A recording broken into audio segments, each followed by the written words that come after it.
Okay.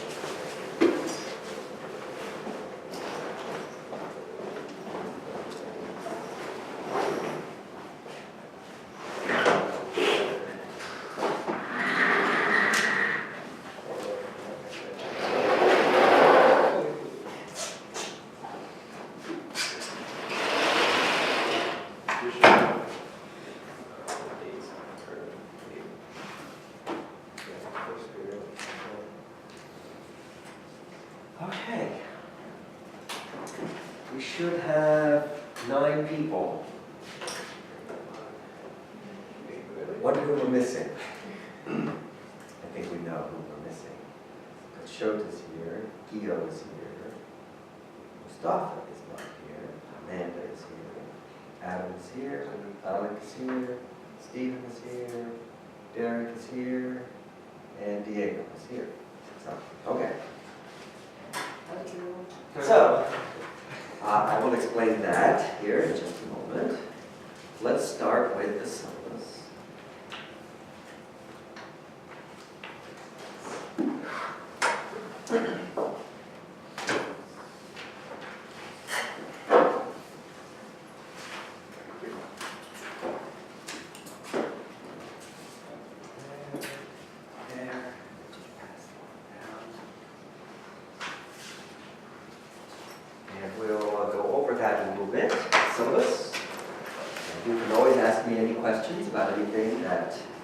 Say that isn't clear, or that you read in the syllabus that isn't clear. So we'll talk about that a little bit, and then I have another handout after that. Okay, so welcome to Statistical Physics, Physics 320. You, everybody have the book? En route. Everybody knows what book we're supposed to have. Either has it or is in the process of getting it. Okay? It's called Introduction to Thermal Physics by Daniel Schroeder. It's quite a readable book, I think you'll find. Okay? And so I urge you to be reading it, either before a lecture or soon after I give a lecture, and to take good notes in class, and then together the notes and the book make a kind of a the whole picture. Okay? I do not just redo what's in the book in class. Okay? So they go together, my notes and the book. You know already, everybody knows that in the physics department we tend to be around in our offices a good bit. So even though I have official office hours that you can see there, when you can pretty much guarantee you'll find me in my office, if I'm there and my door is open and it's not an office hour, you can still stop in. Okay? Okay. So what are we studying in statistical physics? Because that name may not really give you much of a sense of what we're going to be doing. The book has the words thermal physics in the title, right? So I thought I'd start out by talking about what thermal physics is, because that's really what we're going to do.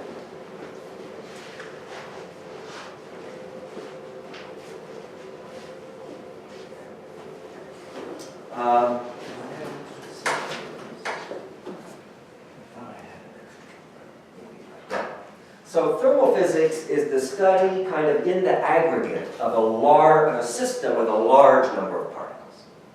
Okay. So you're looking on the kind of average scale of what a whole bunch of particles are doing. Okay. You're not interested in what is one particular particle doing, but you're looking at the whole average over the whole group. Okay?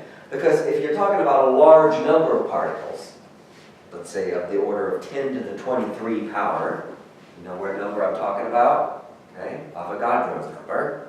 Okay?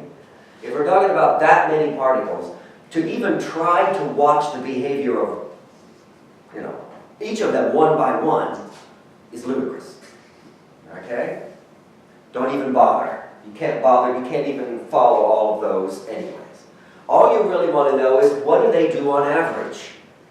What big properties do they have that I could measure in the lab with standard apparatus? Okay? That's what you would be interested in. Okay?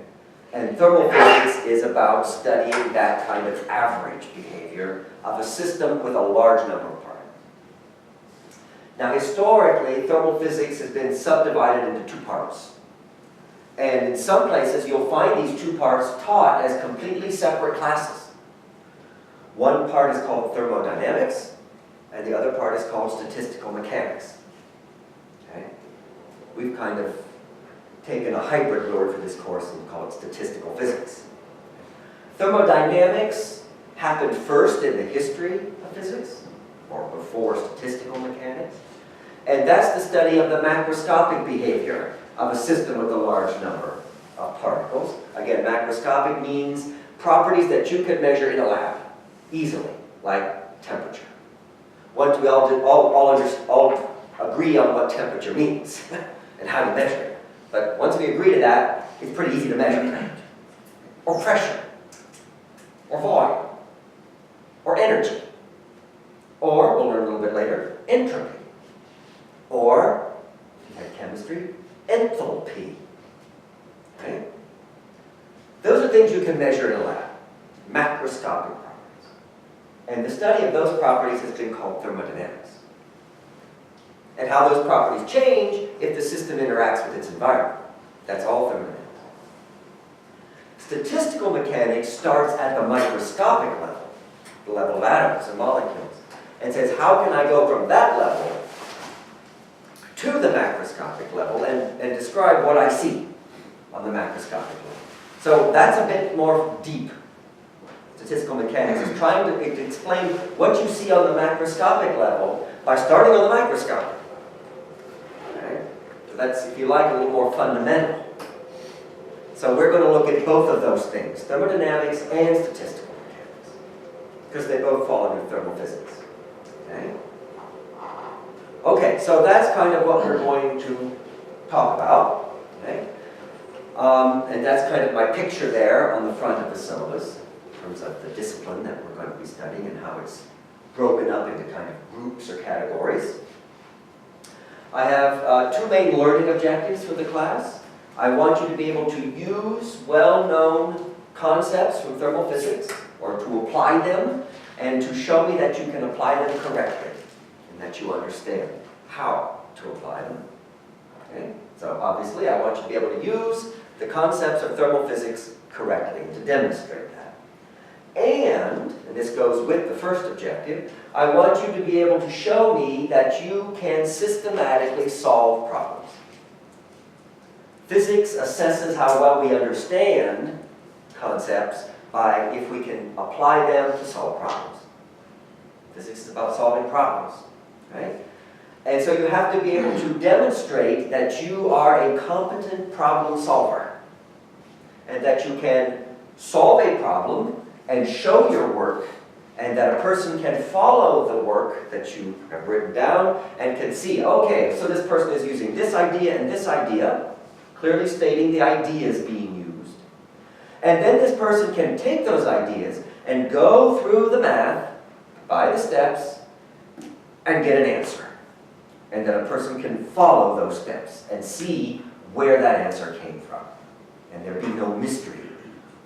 Well, that happens to be the right answer. I have no idea how they got it. Right? There shouldn't be anything like that.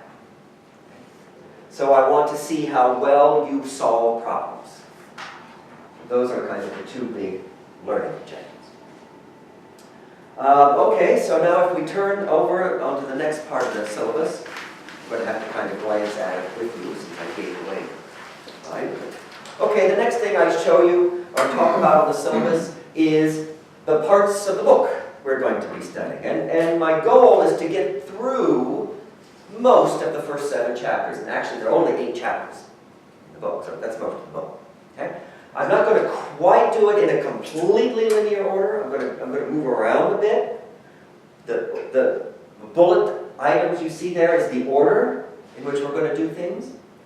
Maybe for the near future, the first thing you need to see is that we are going to start with chapter 1 in our book. And chapter 1 is a review, for the most part. Everything pretty much in chapter 1 is in the intro physics book. Okay? specifically chapters 18 and 19 in Fundamentals of Physics. So that might be a useful reference. If there's something that you're like, I think maybe we learned that. And he's moving along pretty quickly over this, as if he assumes I know that. Maybe I better go review that. Fundamentals of Physics would be a place to go do that. Okay? Again, specifically chapters 18 and 19, which is really thermodynamics. Okay, so we're going to start chapter 1, then we're going to do chapter 2, pretty much all of it, chapter 3, all of it, then we're going to jump into the first few sections of chapter 6, then come back and do a couple of sections in chapter 5, then finish chapter 6, and then go to chapter 7. Okay? And I'll be introducing the various ideas that we need as we work our way through. Okay, so that's the content in the book that we're going to be studying. Please do read the book. Like I said, I think it's very readable, and he's not particularly wordy. So I don't think you're going to get bogged down in a whole bunch of words. But the flip side of that coin is everything he does say is pretty much to the point. So you can't skip really much of anything either. Okay, so do read the book. I think you will find it helpful. Next I talk about logistics, okay? So what are the things you're going to be doing? Well, obviously, you're going to be doing problem sets, homework. Okay? And if you took mechanics with me, I'm going to use the same kind of schedule for homework that I used there. Namely, I assign homework, I hand it out on Thursday, class, a problem set, which will consist of anything from 4 to 7 or 8 problems, each with multiple parts. Okay? And it will be due the Friday of the following week. So you'll have 8 full days to work on each problem set. Okay? Don't wait until the day before. I think you probably know that. But I'll just emphasize it once more. These problems cannot be done, in a half an hour each. Okay? That's why I give you 8 days. So when I hand it out, read the problems right away. Okay? Let your brain at least start to work on them, even if it's not at the fully conscious level. And in the spirit of homework, this is Thursday, right? So here's the first problem set. And I will hand this out to you.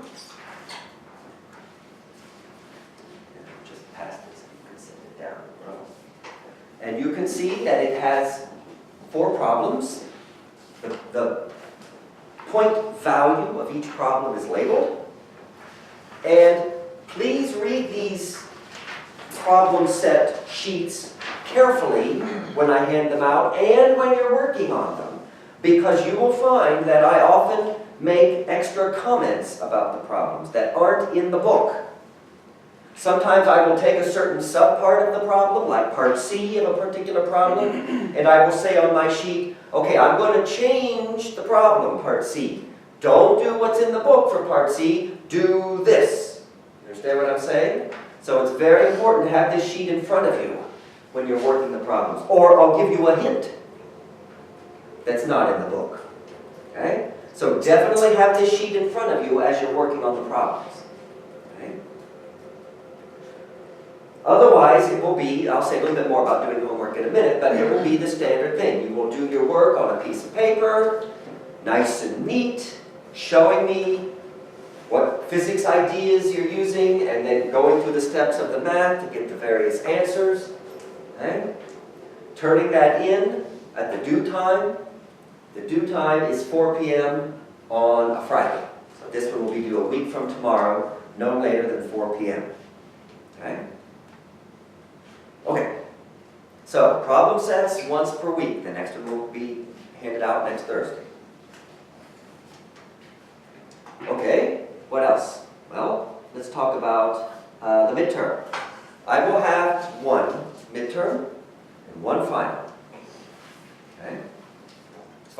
examinations go.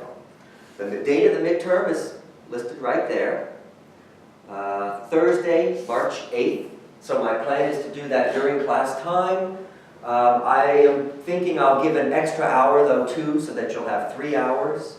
And I'll let you decide as we get closer whether or not you want to start at 9 and stop at 11:50, or start at 10 and go through the noon hour.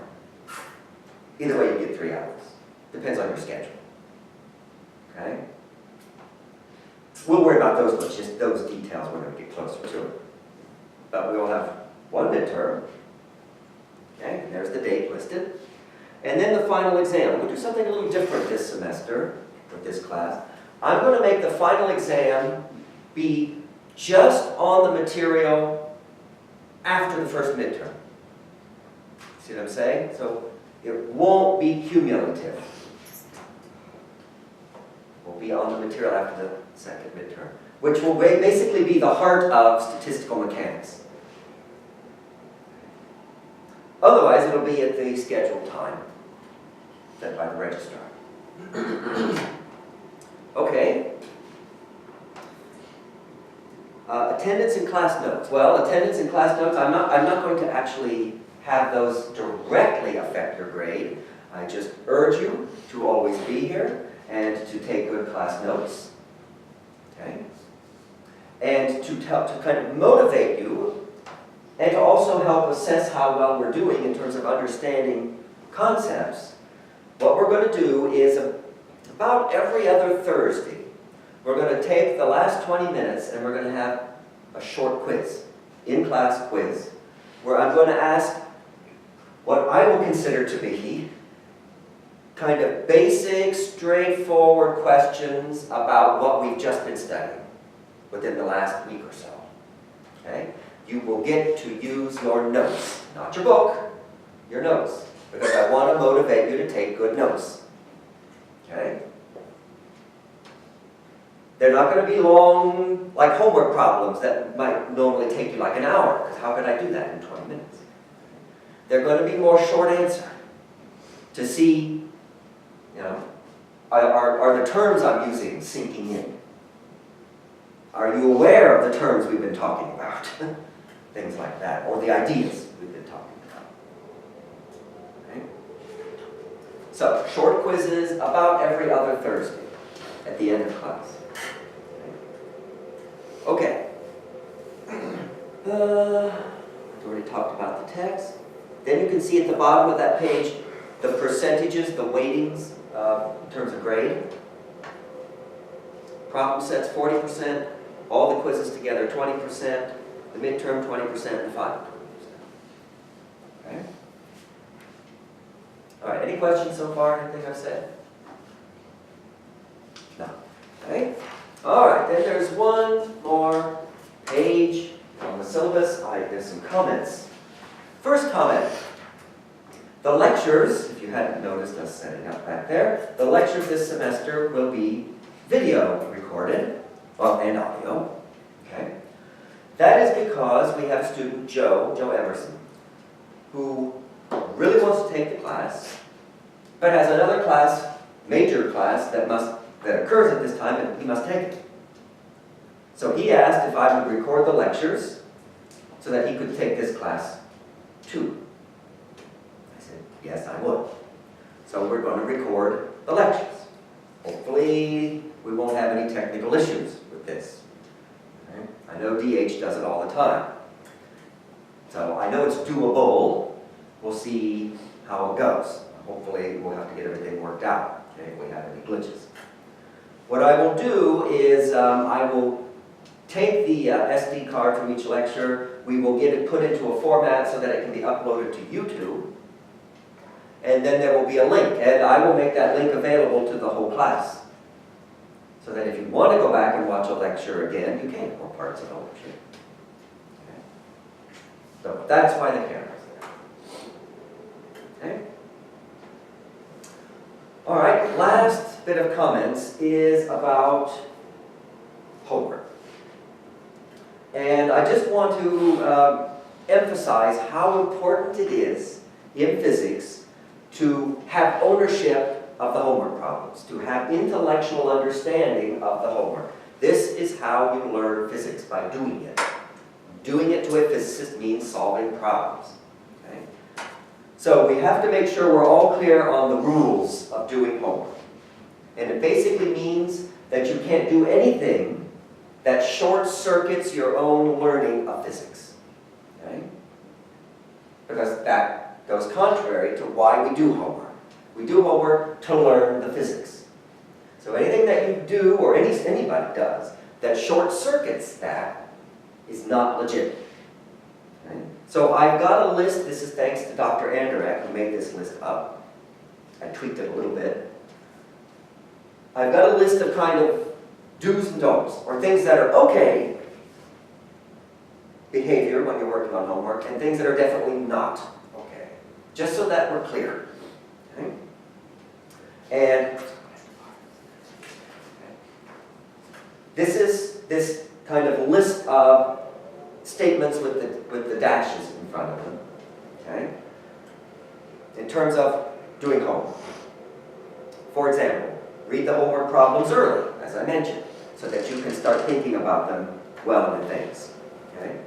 Start working on the problems soon as feasible, based on what we've talked about in class. Don't wait until the last minute, in other words, right? Use the book. Remember, the book is a resource. You can certainly read the book. That's legit. Okay? Because that's your brain, right? Reading the textbook. Ask me questions if there's something you're stuck on. That's certainly legitimate. Okay? Don't wait till the last minute to ask me, because it's not going to help you much in terms of getting it done on time. Okay? You are certainly allowed to discuss the appropriate concepts of a problem with other people in the class. The ideas, the big ideas. Okay? That's okay. You can bounce ideas off each other. Physicists do that all the time. Okay? You can, when you're writing down solutions to your homework, make sure you write down some words and phrases that make it clear to me what ideas you're using. Okay, I'm using the first law of thermodynamics. Or I'm going to use the first law of thermodynamics. Or something like that. Okay? Certainly, when you write out your solutions, pictures are good. Pictures may be little sketches, or they may be a graph of something. Okay? Certainly in the first chapter, we're going to draw a lot of what are called PV diagrams. Okay? So pictures are good. Okay? When you get an answer, perform a sanity check. Make sure it's reasonable before you just turn it in. And then here come the don'ts. Don't base how much time it's going to take to do a problem on how long it took somebody else. Everybody's different. Okay? You may take longer, you may take less time. Doesn't matter how long it took somebody else. Don't grind through the mathematical steps as a group. Okay? Or with another person. You got to do that on your own. Okay? You got to be able to go through the math yourself. Don't work the problems as a group. Again, you can bounce ideas off each other, but working means sitting down and going through line by line, right? That's you. Okay? Otherwise, you don't have ownership of it. You certainly are not allowed to look at another student's solution to kind of guide you. That's not you. Okay? And you certainly are not allowed to go anywhere where a solution could be found. Online, for example. Okay? That's not you. And you don't learn anything. Okay? So those are the do's and don'ts. What you turn in needs to be the result of basically the distillation of your thinking and understanding. Okay? That's what we're going for. Because that means you are studying the physics. Okay? And if you can't do a problem, you try really, really hard, you ask questions, you get as far as you can, you turn in, that's legit, that's as much as you could do. But then maybe you make sure you study the solution very carefully. It's like, well, I never could get that one. What was I missing? Question? Does that mean that, like, after the numbers over, have solutions? I will have solutions, okay? And so you can study those. And because you did the problems, if there was one you didn't get, even though you gave it your best effort, then when you study that solution, chances are there's going to be some aha moment. And that aha moment will probably stick because you tried so hard to get it to begin with. Okay? That's often how we learn the most, is we struggle and we don't do it, or we do it wrong, and then we have to have an aha. Okay? That's how often we learn. So that's how we want to do homework. Okay, so that is the syllabus. Any other questions on anything I've said?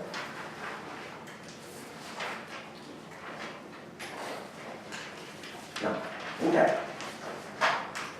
All right, well, as I said, we're going to start with Chapter 1 in Schroeder's book. Okay? So, some of Chapter 1, because it is a review from intro physics, or parts of it, a good part of it is, review from intro physics, I'm going to do in the form of PowerPoint slides. I don't tend to do upper level theory courses all on PowerPoint slides. I don't think that works very well in physics. Okay? I need to write on the board so that you can keep up. Okay? And write in your notes. But a good part of Chapter 1 is review, even if it's been a couple of years or so for you. Okay? So I'm going to do some stuff on PowerPoint. I have uploaded all the PowerPoint slides so far that for Chapter 1 onto the Blackboard site. Okay? So you can get those. You can get those anytime you want. You can print them out. You can bring them to class. Fine. Okay? But don't feel like you have to rush to write down everything you see on the PowerPoint slide. Maybe just take additional notes, right? Other comments you want to add that's in addition to what you see on the PowerPoint slides, because understanding that you can get those on Blackboard. So Chapter 1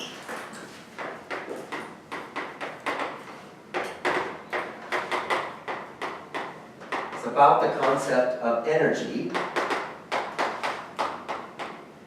in thermal physics.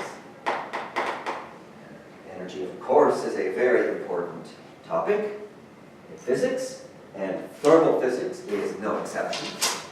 So, let me close out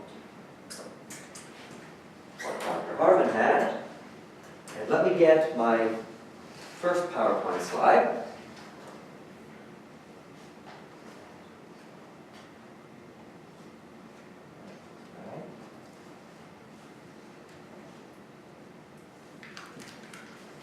Okay, let me now try to adjust the lighting so that that's easy to read. Hopefully that will be easy to read on the video. And let's talk about two ideas on this slide. The ideas of equilibrium and temperature. And the way my notes are going to be structured, this would be the same way I did it in mechanics, is they're in the form of an outline. So main headings are with capital Roman numerals. So heading number 1 in Chapter 1, equilibrium and temperature. In Chapter 1, the most common kind of system that we're going to study, because it's a system that's very easily controllable, and it's simple, basic, pretty straightforward to understand, is a dilute gas in a specially designed box. Here's my schematic of the box. So here's where the gas is contained. These represent some of the particles that are zipping around inside this box. The material is in a gaseous phase. So the atoms or molecules, depending upon the species of the gas, are zipping around, bouncing off the walls of the container.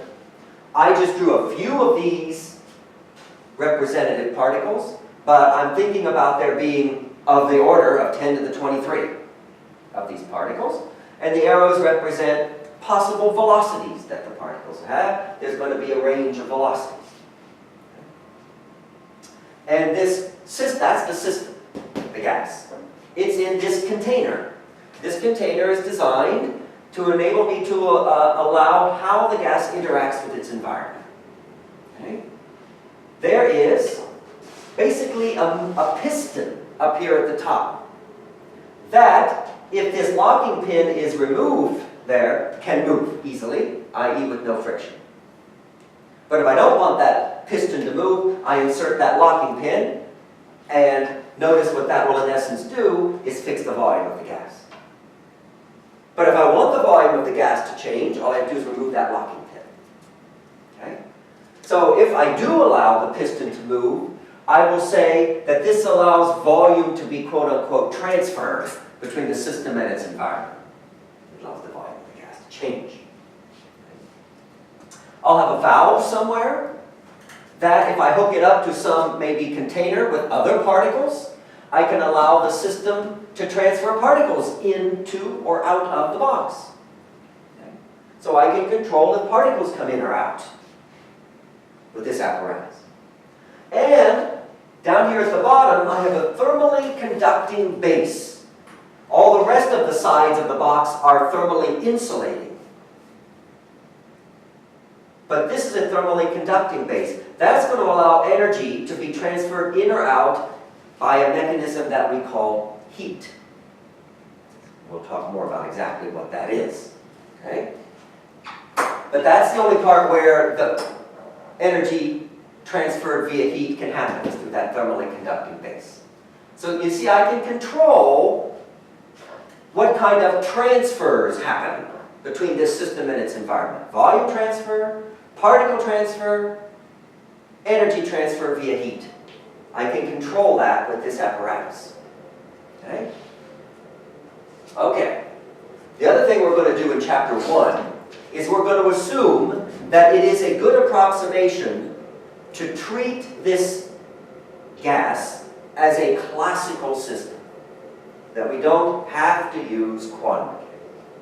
Technically, everything is quantum mechanical, technically, and that it may only be that in certain applications a classical approximation is good, versus in certain applications a classical approximation is horrible. Okay? But technically, everything is quantum mechanical. We are assuming in this chapter that a classical approximation to this system is good. And we'll be more clear about exactly how we know that is true as we move along. Okay?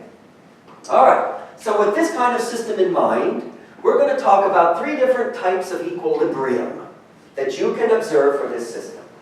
Equilibrium, in a very, very simple sense, means that some property or properties of the system are not changing with time. Equilibrium means no change with time, okay? In a very broad sense. Well, there are 3 types of equilibrium that this system can exhibit. Okay? And we're going to list them in no particular order, but the one I've listed first. Let's allow the system to exchange energy with its surroundings by the mechanism known as heat. That would happen through this thermally conducting base. And then just wait long enough, have to figure out by experiment how long that is, but wait long enough until no measurable properties of the system change. And when we get to that point, we will say the system is in thermal equilibrium with its surroundings. Okay? Allow it to exchange energy in the form of heat, the system with its surroundings. Wait a long time until nothing changes anymore, and then we'll say the system is in thermal equilibrium with its surroundings. Another possibility, allow the system to exchange volume with its surroundings, i.e. let that piston move. Wait long enough until no measurable properties of the system change. Then we will say the system is in mechanical equilibrium with its surroundings. Third, allow the system to exchange particles with its surroundings. Hook up to this valve, this system, with a box with more particles in it maybe. And then just wait a long time until no measurable properties of the system are changing anymore. And then we will say the system is in diffusive equilibrium with its surroundings. Okay? So there are three types of equilibrium: thermal equilibrium, mechanical equilibrium, and diffusive equilibrium. And the system can be in all three or a subset at any given time. Okay? Okay. Now I want to talk a little bit more about thermal equilibrium, that situation.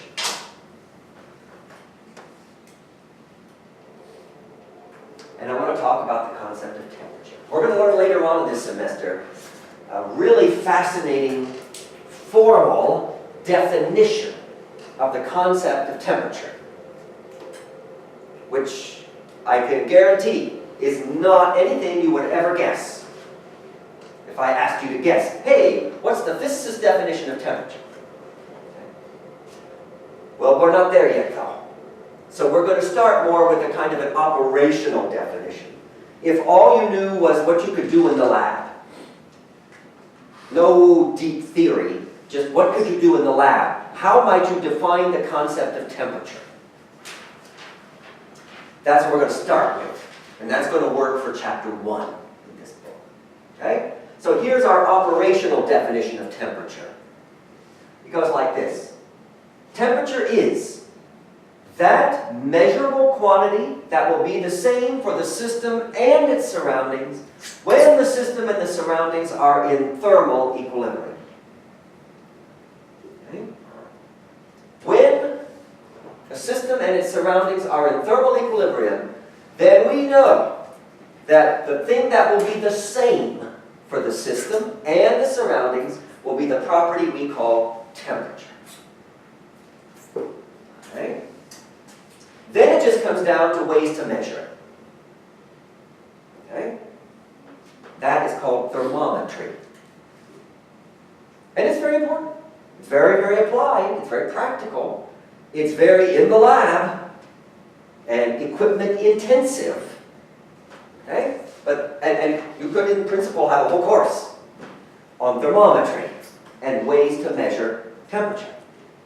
Okay? We're just going to start with very basic ideas.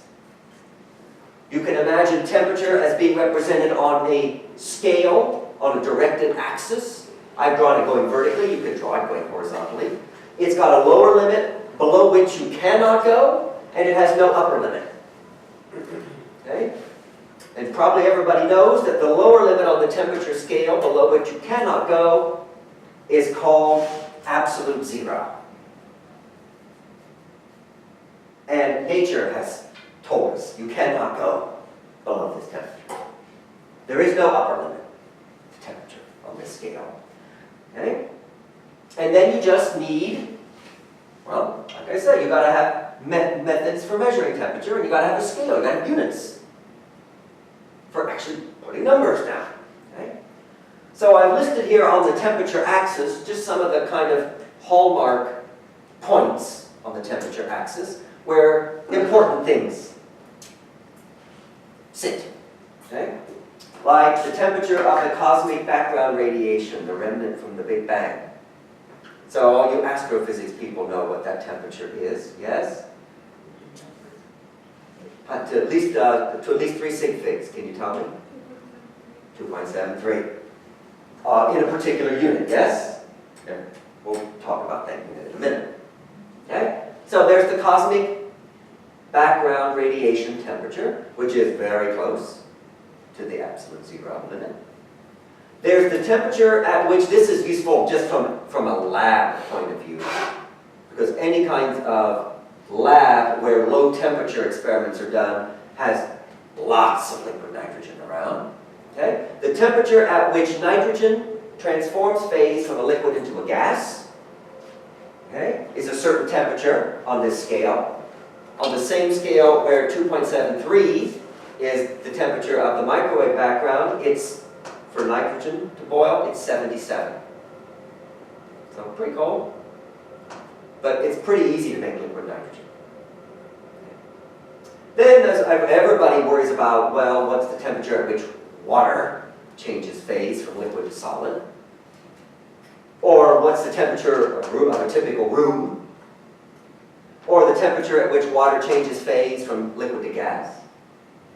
Right? Those are kind of the hallmark points on the temperature axis. And the two common scales that we'll use in this class are called the Kelvin scale and the Celsius scale, both of which I suspect you have bumped into before. Okay?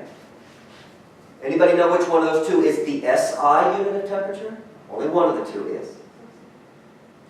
It's the Kelvin. Yeah, 50-50, right? It's the Kelvin. The Kelvin is the SI unit of temperature. So on the Kelvin scale, these kind of hallmark points on the temperature axis are labeled. One key thing about the Kelvin scale, as you probably know, is the so-called absolute zero point on the temperature scale is 0.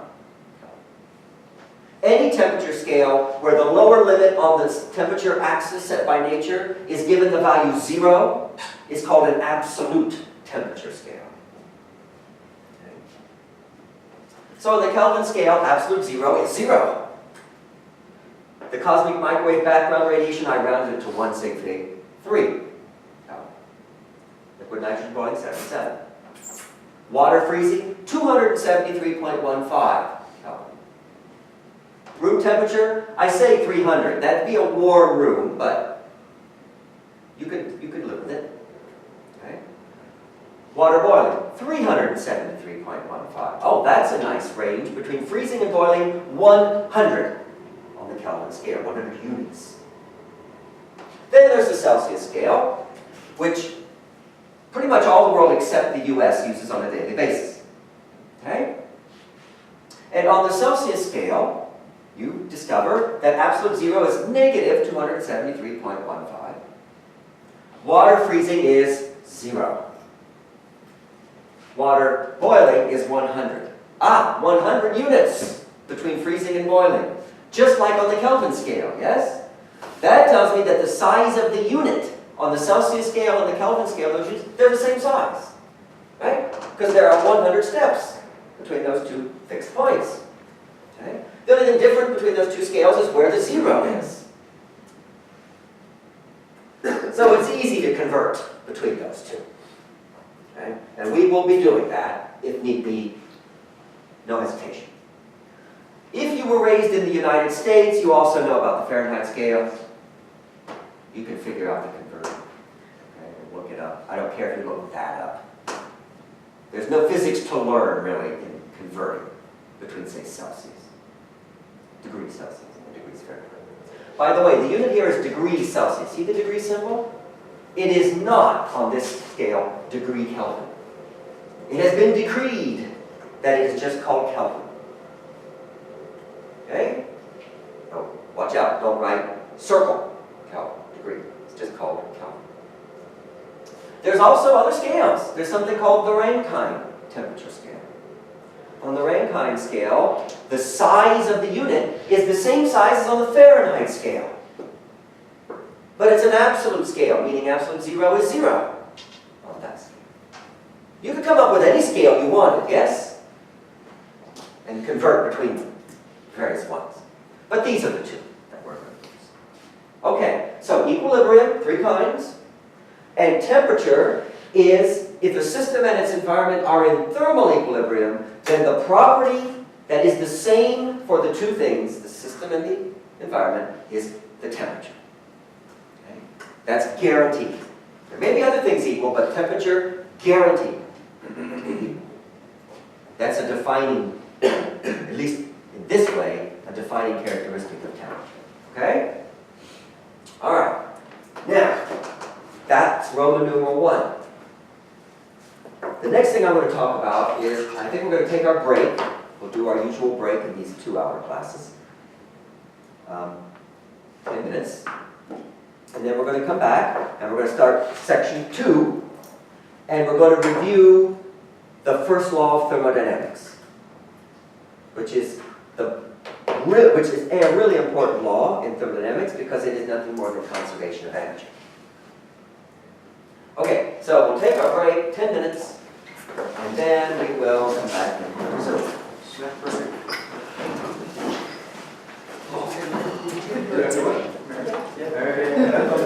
The draft was done to me. Yeah. Why is that?